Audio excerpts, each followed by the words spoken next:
Channel को subscribe करें, खबरों को लाइक और शेयर करें। श्री असाउद्दीन ओवैसी जी। शुक्रिया मोहतरम चेयरमैन साहब, आपने मुझे बोलने का मौका दिया। मैं शुरुआत में बताना चाह रहा हूं कि मैं हुकूमत की तरफ से लाए गए इस रेजोल्यूशन की मुखालिफत में बोल रहा हूं और मैंने अमेंडमेंट्स भी दिए हैं प्रेजेंट एड्रेस के लिए। और चेयरमैन साहब, आप उर्दू को जानते हैं, किसी एक शायर ने शायद बरसर इख्तिदार जमात के लिए ये शेर कहा होगा कि उसूल बेचकर मसनद खरीदने वालों, निगाह अहले वफा में बहुत हकीर हो तुम, वतन का पास तुम्हें था न होगा कभी, कि अपने हिर्स के बंदे हो बेज़मीर हो तुम, इज्जत नफ्स किसी शख्स की महफूज नहीं, अब तो अपने ही निगहबानों से डर लगता है, डंके की चोट पे जालिम को बुरा कहता हूँ, मुझे सूली से न जिंदानों से डर लगता है।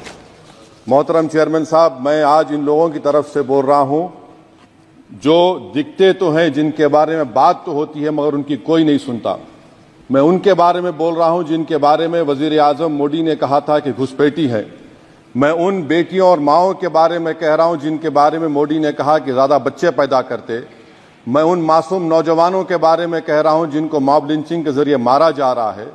मैं उन बेजुबान माँ और बाप के बारे में बोल रहा हूँ जिनकी औलाद आज इस हुकूमत के गलत कानून के चक्कर में जेलों में सड़ रहे हैं। सर, मैं दस्तूर जब इस ऐवान में बन रहा था, संविधान बन रहा था, तो उस वक्त अलहदा वोटर लिस्ट और इंतखाबी रिजर्वेशन की बात आई, तो उस वक्त के हमारे फाउंडिंग फादर्स ने, हमारे बुजुर्गों ने, दोनों समुदाय के हिंदू और मुसलमानों ने फैसला किया कि हम इस पर राजी नहीं होंगे। बल्कि उन्होंने क्या कहा था हमारे फाउंडिंग फादर्स ने, उन्होंने मुखालिफत की थी अलहदा वोटर लिस्ट की और इंतखाबी रिजर्वेशन की। उन्होंने कहा था, I quote sir, it is the duty of majority community to ensure that minorities are elected in the representative numbers. BJP मुसलमानों की नफरत पर जीतती है और मुसलमानों के नाम निहाद मसीहा मुसलमानों के 90% ज्यादा वोट हासिल करते हैं, मगर फिर भी इस ऐवान के दरवाजे नहीं खुलते मुसलमानों के लिए और सिर्फ 4% मुसलमान जीत कर आते हैं। सर, संविधान सिर्फ एक किताब नहीं है जिसे चूमा जाए, संविधान एक किताब नहीं है जिसे दिखाया जाए, संविधान एक सिंबल भी है, मगर संविधान एक हमारे बुजुर्गों के ख्वाबों की किताब है। हमारे जमहूरियत को हमारे बुजुर्गों ने इस तरह समझा, हमारे फाउंडिंग फादर्स ने इस तरह जमहूरियत को समझा कि इसमें हर समुदाय और मजहब और समाज के मानने वाले लोगों की राय को शामिल किया जाएगा इस मुल्क को चलाने के लिए, मगर इस ऐवान में सिर्फ 4% मुसलमान जीत कर आते हैं। मैं संविधान से जो मोहब्बत के दावे करते हैं उनसे कहूंगा कि कभी उठाकर पढ़ो कॉन्स्टिट्यूएंट असेंबली डिबेट्स में कि नेहरू ने, HC मुखर्जी ने, सरदार हुकुम सिंह ने माइनॉरिटीज के बारे में क्या कहा था।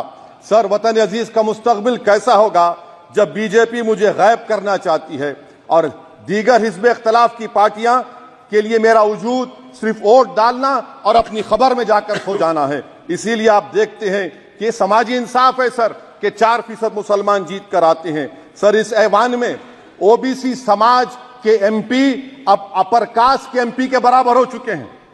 ओबीसी समाज के MP अब अपर कास्ट MP के बराबर हो चुके हैं और 14% मुसलमान सिर्फ 4% जीत कर आते हैं।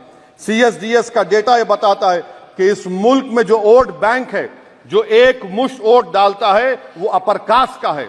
मुसलमान का कभी ना वोट बैंक था ना कभी रहेगा। सर, 4 जून के बाद 6 मुसलमानों की मॉब लिंचिंग हुई, 11 घरों को मध्य प्रदेश में मोदी के बुलडोजर ने निस्तो नाबूद कर दिया। हिमाचल प्रदेश में एक मुसलमान की एक दुकान को लूट लिया गया और हिज़्ब इख्तिलाफ की पार्टियों की तरफ से सन्नाटा है। शायद अब वक्त आ चुका है कि लफ्ज मुसलमान का नाम लेना भी अब उस पर पाबंदी आयद कर दी जाएगी। सर, मैं ये बात बताना चाह रहा हूँ कि नरेंद्र मोदी को जो मैंडेट मिला है। एक मिनट, आप लोग बैठ जाएं, कृपया आप लोग बैठ जाएं। श्री मनसुख मांडविया जी, आप लोग बैठ जाएं, कृपया माननीय सदस्य बैठ जाएं। श्री मनसुख मांडविया जी, मनसुख मांडविया जी, कृपया आप लोग बैठ जाएं। अपने प्रारंभिक कृपया आप लोग बैठ जाएं। माननीय आप लोग बैठ जाएं। माननीय सदस्य ने बैठ जाएं। माननीय सदस्य ने अपने प्रारंभिक भाषण में जो शब्द प्रयोग करा है उसको ऑथेंटिकेट करा जाए और अभी उन्होंने उल्लेख करा कि मोदी के बुलडोजर ने वहां मॉब लिंचिंग करा है, उसको भी ऑथेंटिकेट करा जाए। निश्चित तौर से इसको ठीक है ठीक है ठीक है ठीक है ठीक है। उवैसी साहब जब भी कोई बात नहीं सर, आप चेयर पर बैठे हैं जी, इसलिए आप मंत्री जी को पेट में दर्द हुआ, माशाल्लाह, शुक्रिया उनका। नहीं, तो सर मैं ये बोल मंत्री की रहा था, जवाबदेही है अरे ये नहीं मंत्री इससे की बुरी बात क्या है? पेट में दर्द हो सकता है, वो दर्द ये सब ठीक अच्छा है। दर्द हुआ, चलिए दर्द हुआ, दिल का दर्द हुआ। तो सर जो नरेंद्र मोदी को मैंडेट मिला है वो सिर्फ और सिर्फ मुसलमानों की नफरत पर और हिंदुत्व की वजह से मिला है। I would like to say it is not Modi's in dock but every single person voted him despite his anti Muslim voice. And I would like to tell the opposition parties this is not a moral victory for you, this is a victory of majoritarianism. Everyone should contemplate and do introspection. Why is it that the OBCs and the upper caste are getting their due representation? Why are the Muslims not getting? Are we here only to vote for you and not to get elected? If that is the case, please tell us that we are only here to vote for you. Sir, आज भारत के आधे